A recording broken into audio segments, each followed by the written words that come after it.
여러분 안녕하세요. 블랙입니다. 최근에 대한민국 부동산이 그렇게 좋지만 않습니다.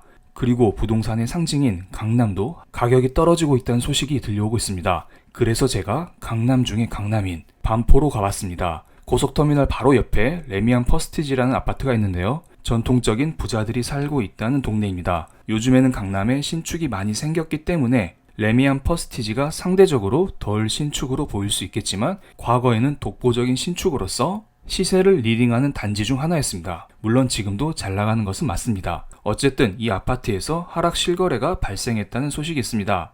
해당 매물은 26평입니다. 작년 말에 30억 정도의 거래가 됐었는데 올해 8월 달에 25.5억의 거래가 됐습니다. 평당 1억 원이 깨져버렸죠. 거래된 층수도 27층으로서 저층 매물이 아닌 로열층입니다.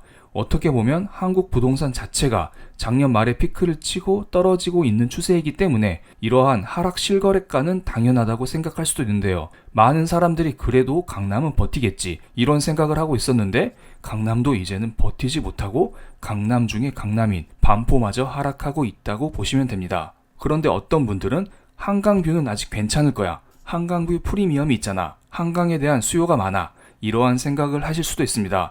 그래서 이번에는 한강변으로 제가 조금 더 걸어갔습니다. 이곳은 청담 레미안 로이뷰라는 아파트인데요. 아래쪽에는 대한민국의 중심인 삼성동이 위치해 있고요. 바로 단지 오른쪽에 한강이 위치해 있습니다. 또한 왼쪽에는 압구정이 위치하고 있죠. 딱 봐도 대한민국의 센터라는 느낌이 들 거라 봅니다. 이러한 아파트도 부동산 하락을 피해갈 수가 없었는데요. 41평 기준으로 작년 말에 38억 원까지 거래가 됐었는데 올해 8월 달에 28억 2천에 거래가 됐습니다. 10억 정도 뚝 떨어진 것을 알 수가 있어요. 그런데 작년 말에 거래된 물건은 14층이고 이번에 거래된 물건은 5층입니다. 그래서 어떤 사람들은 이번 물건은 5층이야. 그렇기 때문에 가격이 10억 정도 떨어진 거야. 이런 이야기를 할 수가 있습니다. 원래 한강뷰는 고층과 저층의 가격 차이가 심합니다. 그럼에도 불구하고 10억 차이는 꽤 크다고 생각이 되는데요. 그래서 과거 데이터를 살펴봤습니다. 과거에 14층 부근의 아파트 실거래가와 5층 부근의 아파트 실거래가를 비교해봤습니다. 찾아보니까 2019년도에 비슷한 데이터가 있더라고요. 2019년도 고층에서 가장 비싼 실거래가와 저층에서 가장 싼 실거래가를 비교해봤습니다. 일부러 최악의 경우를 가정해서 극단의 경우를 비교했는데요. 2019년 8월 달에 13층 매물이 22억 4천에 거래가 됐었고 바로 그 다음 달에 2층 저층 매물이 17억 1천에 거래가 됐습니다. 5억 3천의 차이가 납니다. 지금의 10억보다는 매우 적은 차이가 나죠. 그래서 지금의 10억 정도 하락 거래는 어느 정도 투자 심리가 위축되었다. 우리는 이렇게 생각을 할 수도 있고요. 물론 이 매물이 사연이 있는 매물일 수도 있어요. 하지만 그런 것을 감안하더라도 부동산 경기 자체가 위축되고 있기 때문에 강남에도 부동산 가격이 떨어지고 있다. 우리는 이렇게 생각을 할 수도 있습니다. 지금 부동산 가격이 떨어지고 있는 것에 대해서 많은 사람들은 한국은행의 강한 금리 인상 기조 때문이다. 이런 이야기를 하고 있는데요. 과거에 2018년도에도 금리 인상기였습니다. 그런데 이때 부동산이 엄청나게 오르고 있었던 시기였죠. 그렇기 때문에 금리 인상 때문에 꼭 부동산이 떨어진다. 이렇게만은 말할 수는 없을 거라 봅니다. 일반적으로 물가가 오르는 경우에 중앙은행은 금리를 올려서 이 물가를 잡으려고 노력을 합니다. 하지만 그 와중에 부작용으로서 경기가 위축되는 모습이 나타나고 있죠. 한국의 경기라는 것은 무역 수지로 나타나는데요. 실제로 지금 물가가 오르고 금리도 같이 오르면서 한국의 경제 상황을 상징하는 무역 수지가 무너지고 있는 상황입니다. 다음 페이지에서 한국의 무역 수지를 보면 충격을 받을 수도 있습니다. 이것은 최근에 25년간 한국의 무역 수지를 나타낸 것인데요. 현재 역대급 적자를 기록하고 있습니다. 무역 수지의 적자가 지속되고 있고 적자 폭이 역대급으로 나타나고 있는 상황이라 사람들의 부동산 투심 또한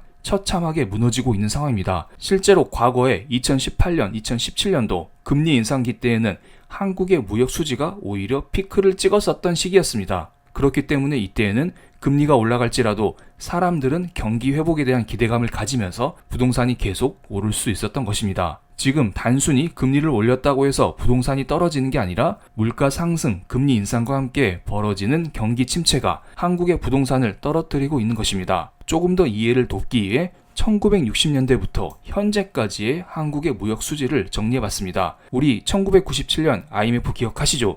이때 무역수지 적자가 이 정도였고요. 2008년 서프라임 경제 위기 때 무역수지 적자가 이 정도 나왔습니다. 그런데 지금은 무역수지의 적자폭이 엄청나게 커진 상황입니다. 물론 과거보다 경제 규모가 커졌기 때문에 무역수지의 적자폭이 더 클 수 있다, 이렇게 생각을 하실 수도 있겠지만, 지금 한국의 산업이 전체적으로 흔들리는 구간이고 지금의 인플레가 언제 확실히 진정된다는 기미가 보이지 않기 때문에 사람들이 더욱더 불안해하는 것은 맞다고 봅니다. 방금 제가 물가가 오르면 금리가 오르고 경기가 위축된다, 이것을 한번 설명을 드렸습니다. 그럼 이러한 물가가 먼저 진정이 되어야 금리가 진정이 될 것이고 경기는 살아날 것으로 보입니다. 한국의 물가는 소비자 물가지수의 전년 동월 대비 상승률로 나타낼 수가 있는데요. 한국의 소비자 물가는 쭉 올라가다가 최근 8월 달에 약간 진정되는 모습이 나왔습니다. 그런데 일반적으로 물가는 전 세계적으로 연결되어 있기 때문에 현재 한국의 물가뿐만 아니라 지금 보고 계시는 미국의 소비자 물가 지수도 9.1% 피크를 한번 찍고 떨어지는 모습을 보이고 있습니다. 그럼 이제 물가가 진정되었기 때문에 미국이든 한국이든 금리 인상을 그만해도 되지 않냐,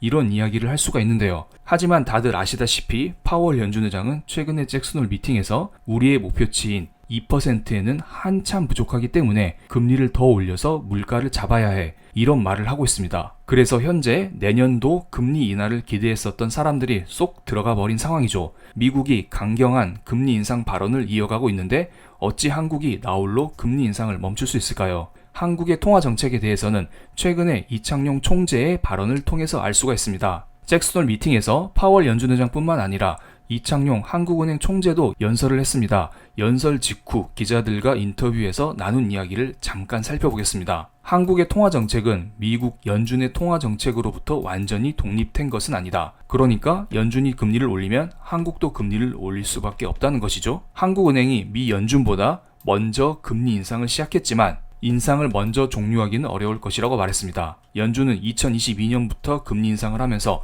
다급하게 금리를 올리고 있지만 한국은행은 작년부터 금리 인상을 시작했습니다.